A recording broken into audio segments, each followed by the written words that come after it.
Good morning, everyone. Welcome. My name is Menachem Creditor. It's my honor to serve as scholar in residence and rabbi for UJA Federation of New York. We bring you Torah and music, blessing, and community every weekday. We've been doing so since March 18th, 2020. Today it is April 17th, 2025. That is 5 years and a couple of weeks since we began this community. It is broadcast 1,284. Thank you, Penny, for reminding us. It is also day 559 since October 7th. We found each other every single day, every single weekday for the last 5+ years just to say good morning, to see how we're doing, to learn, to share, to support each other. So let's do that. Anya and Rosa, good morning. Dale and Lisa, Jacqueline and Helen, Linda, Marilyn and Carl, Neil, good to see you. Emily, welcome, welcome. Nice to see you too. Kate and Janice, Boker Tov. Jonathan and Arlene, good morning. Debbie and Sunday, Tziona and Barry, Boker Tov, everybody. Let's take a breath. We're going to sing a bracha for learning. We'll learn a little bit of Torah, and then we'll get on with our day with a little bit more hope, a little bit more love.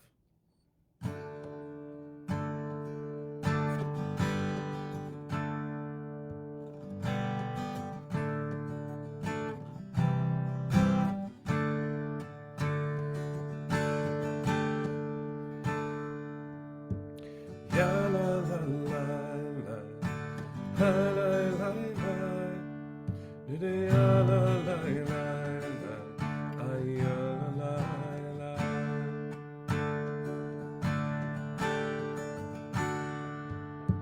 Baruch atah Adonai Eloheinu melech haolam.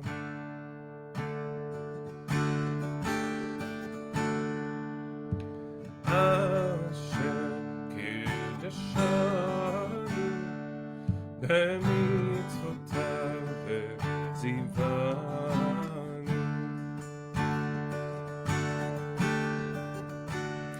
לעסוק בדברי תורה, לעסוק בדברי תורה, הפוך בה והפוך בה, לעסוק בדברי תורה.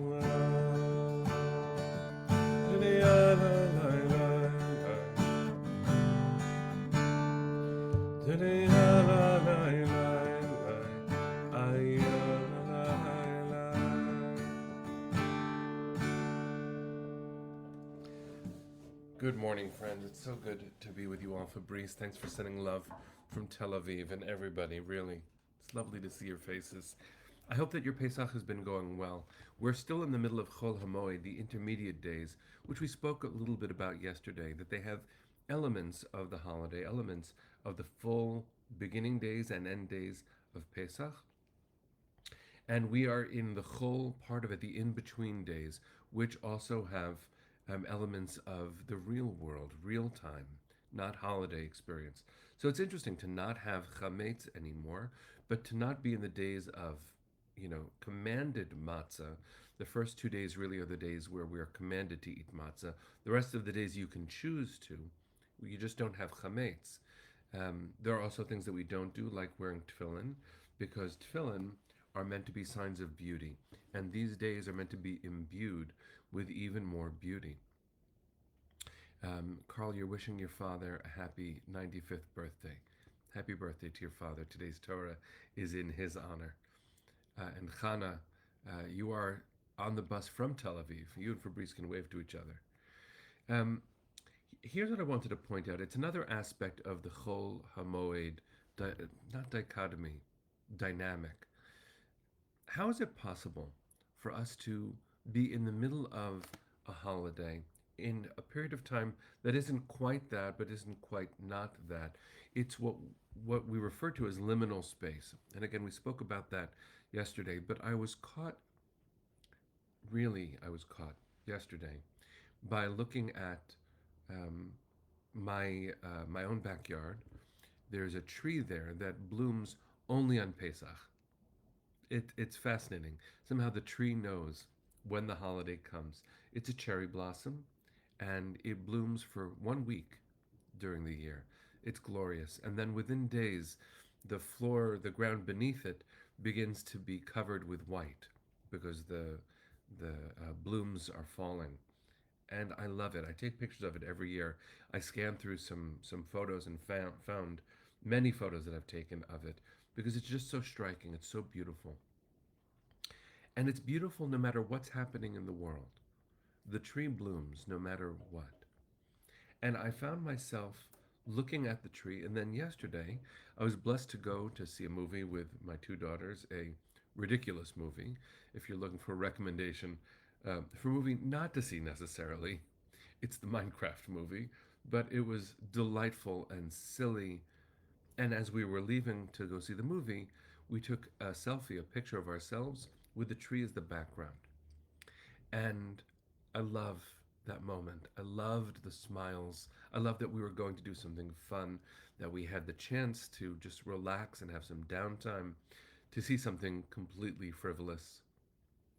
And then I looked at the picture this morning, and I love our smiles, and I love the tree, and I love where we're going. And whenever I will look back at that photo for the rest of time, I will also see when we were.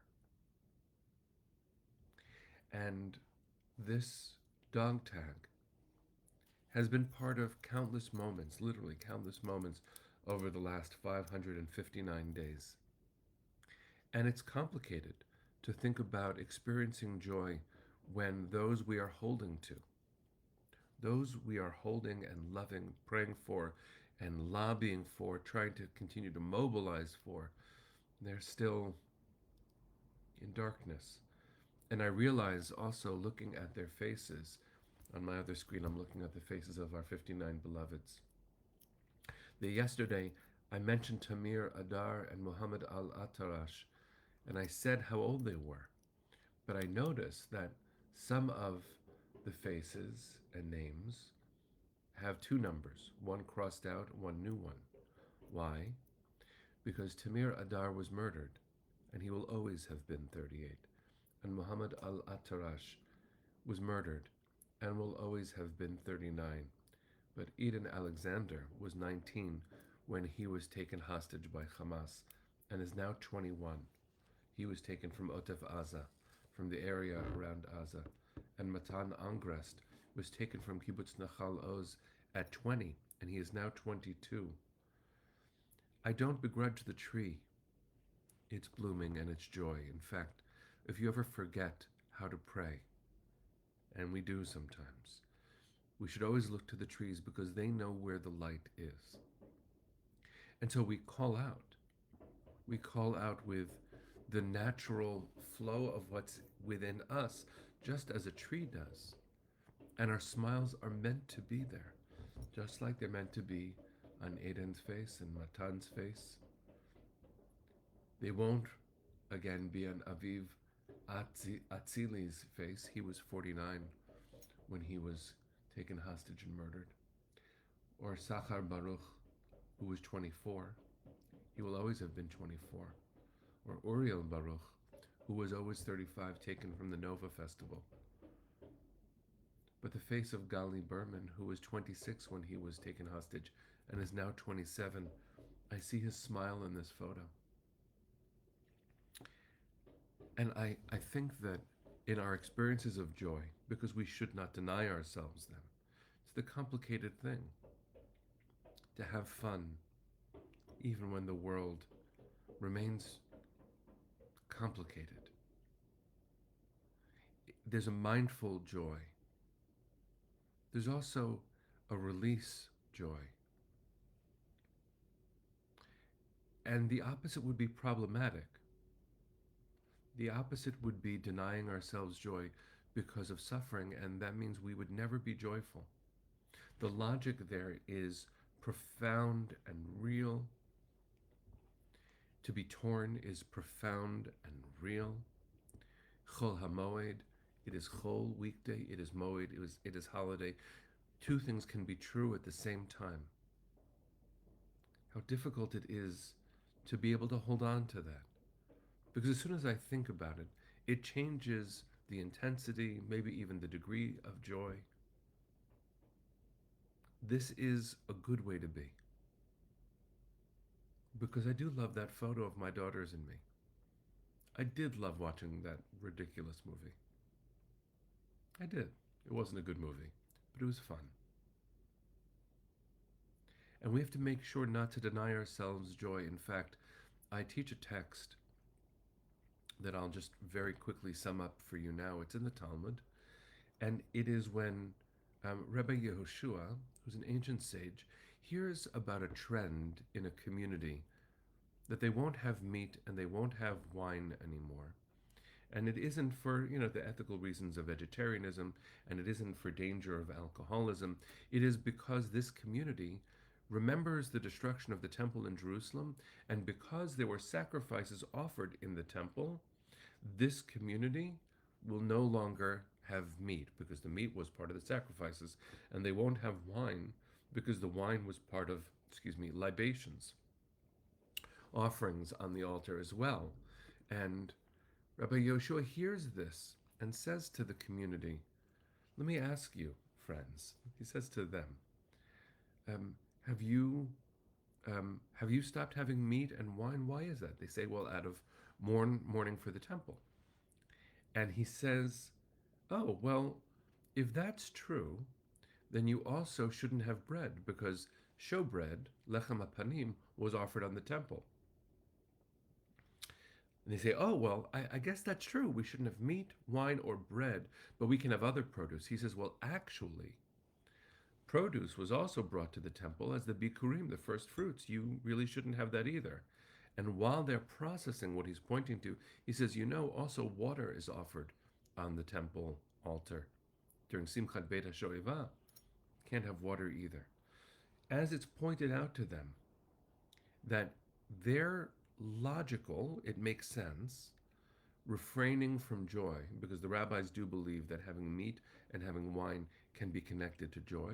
We have to be careful about how we exercise that idea so that we can protect ourselves and not become gluttons. They realize that if they deny themselves everything that affirms life out of grief, all there will be grief, and you literally cannot live like that. No meat, no wine, no bread, no produce, no water. And he sees them processing all this. He says, let me tell you how we grieve. How we grieve. It's a very powerful thing that he says. He says to say don't grieve at all, that's impossible. It's not right. But to grieve excessively is to create reverberations of pain that overwhelm every life-affirming thing we could do. He says, let me tell you what we do. He says, when you're building a building, leave a small part of it undone to remember the temple.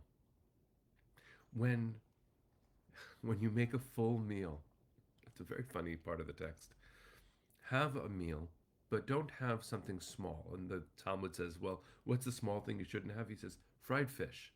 Don't have a little bit of fried fish. So I've made jokes with the classes that I teach. That means that when you're having a good breakfast, in Israeli hotels, it's a glorious breakfast. Don't have the herring. And that'll be your way of remembering the temple. And it is important for us to have visible recognitions that something is wrong with our world and that we are carrying grief. The world is at best imperfect and often containing really incalculable pain. That has always been true. It is viscerally true for us right now. And I can't turn off my life. I'm not allowed. I'm not allowed. That moment with my daughters by the tree is beautiful. And this will forever be in that beauty too. I bless us that we should emerge to a place where freedom is more fulfilled, where the war actually ends, where children can just grow up and be children, and where people who dance can just dance. I take a page from the tribe of Nova, the survivors of the attack, who have come together many times to dance, to sing, and of course, to heal and grieve. It is all true. During this Chol HaMoed period of time, it's Chol. It's got regular time energy. And it also has Moed time, holiday energy. They're both true. Life isn't always simple. In fact, a fully lived life rarely contains only some of its elements. But let's bless each other, and let's send our energy to bless our beloveds. For Tamir and Muhammad and Aviv and Sachar and Uriel and Itai, may they be cared for with the love that we treat our beloveds when they die. And for Eden and Matan, and for Gali and Ziv and Elkanah and Ram, may they be home in their beloved family's arms very, very soon. Let's send our hearts to the east, friends. Let's sing.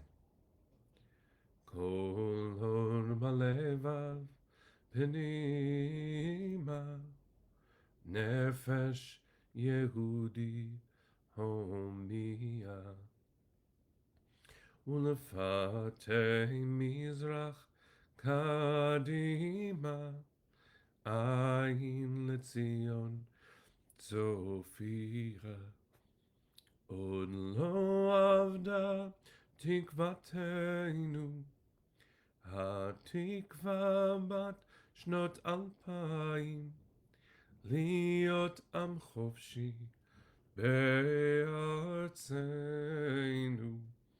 ארץ ציון וירושלים. להיות עם חופשי בארצנו, Eretz Zion Virushalayim. Bring them home now.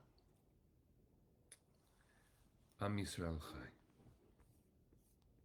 See you tomorrow, friends.